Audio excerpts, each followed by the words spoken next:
Thanks for logging on to Wayne.com for a big edition of Inside the Zone. They're with always Sebring. big, Glenn. They are always big. It's a big one this week. Even when you aren't here. I know. Well, sometimes you got to take a little vacation and make sure that your head's right. I know you work 7 days a week, so I'm not even going to try to tell you what a vacation is all about. It's nuts, especially is that like back-to-back days off? During the hockey season. You can't take one. You shouldn't be allowed to take one. Is that like back-to-back days off? I've heard those too, but I haven't. You know, it doesn't actually flesh itself out very often. Okay. All right. It is a kind of a good cop, bad cop, because you've got the bad cop numbers. I've got the good cop numbers. Let's go over the good cop numbers first, because I know you're chomping at the bit to talk about the bad ones. So I want to get the good ones first. 25-2-1 are the Komets when they score the first goal. Colin Chalk talks about it. When we talk to him at practice every week, Al Sims talks about it. But when you finally look down and crunch the numbers, it sounds like coach speak or player speak. But it's true. How big of a factor is that? Well, it's huge, but it's amazing how infrequently they do it. I mean, they've got, I think, 32 wins, 33 wins right now?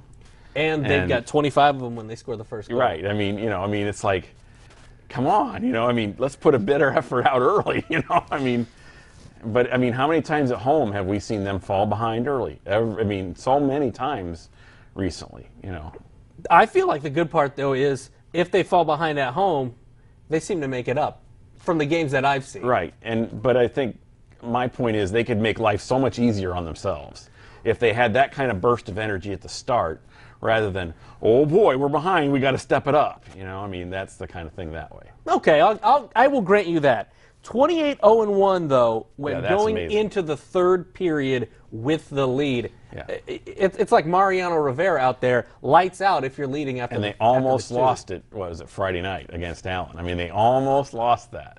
They were up 4-2 going in, and they ended up winning it in the shootout. Thanks to Frankie. That is great though, but it is amazing how much confidence that gives them, and that is something that Al Sims stresses consistently. He's right from the start of the season.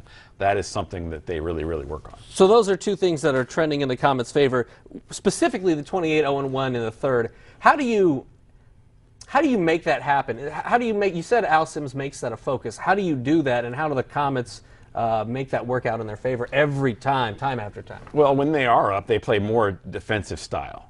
So they make sure everybody's back. Everybody's coming back to play defense. Even the forwards, you better get back or you'll hear about it. They do a great job of that, and they do a great job of clearing the puck and just making the other team bring it 200 feet every time.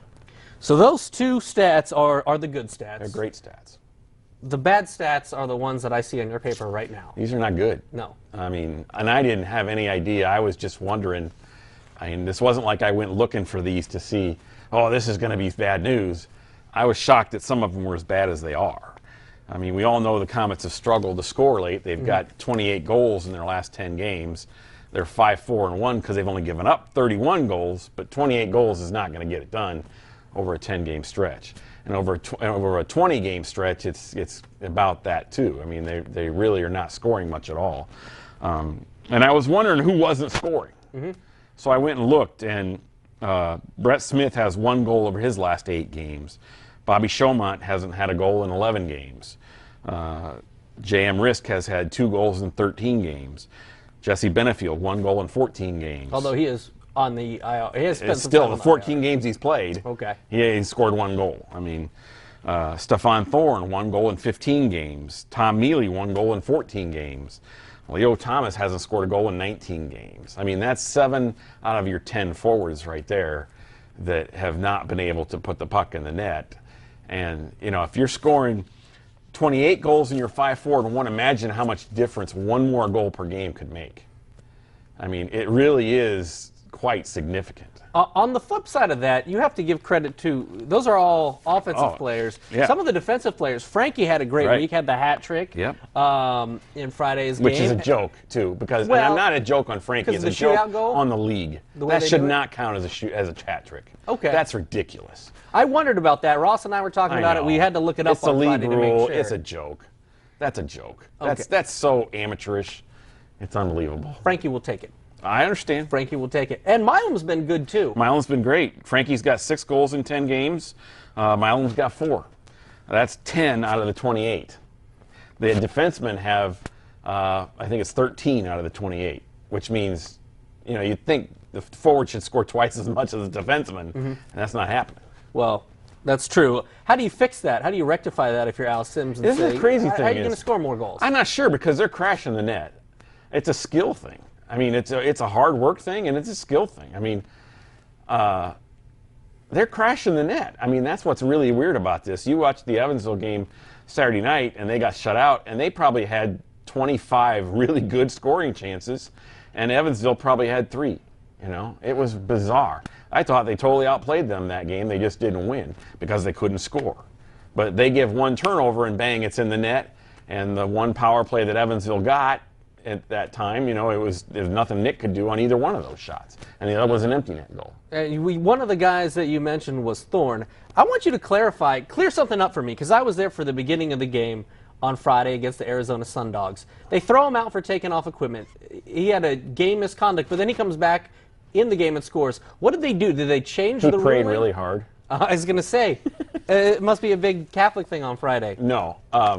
It was a deal where the referee blew the call and went back into the dressing room and at the intermission and looked it up. And then he reinserted it and said it was a misconduct, it should have been a misconduct, not a game misconduct. Okay. So they had to find Stefan, who'd already dressed and changed, and he was out in the crowd. And they had to track him down, and luckily they did, and he was getting dressed at the start of the period. So that's why he wasn't out there. And then he comes back in to score a goal. That's funny, because he was out there. He got in trouble for taking off the equipment. But so did the other guy, too, and he didn't get a call. That was what was strange. He took off what? Was it a shoulder pad? He took off his elbow pad. Elbow pad. And the other guy took off his wrist guards.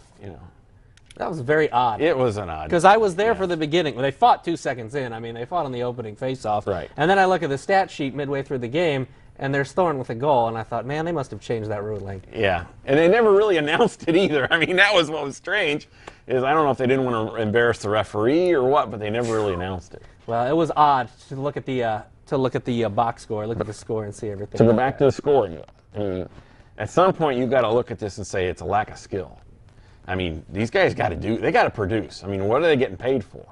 They've just got to produce, and if it doesn't work, maybe they need to look at signing some college kids after their season's done and bringing them in. I mean, you're not going to get any.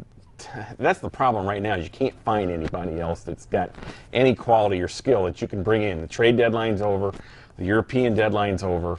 You got to basically bring in free agents. Well, if they're free agents for a reason right now. If they're any good at all, they're sticking somewhere. And there's no feeder system right now. There's no A-level league in the Midwest where you can have an affiliation and bring a guy up. So you're kind of stuck with what you got until you find somebody better. You mentioned trade. And the only place to find somebody better is colleges, and right now they're still playing. Yeah, you got to get them, get the Tom Mealy's and whatnot after their season is done.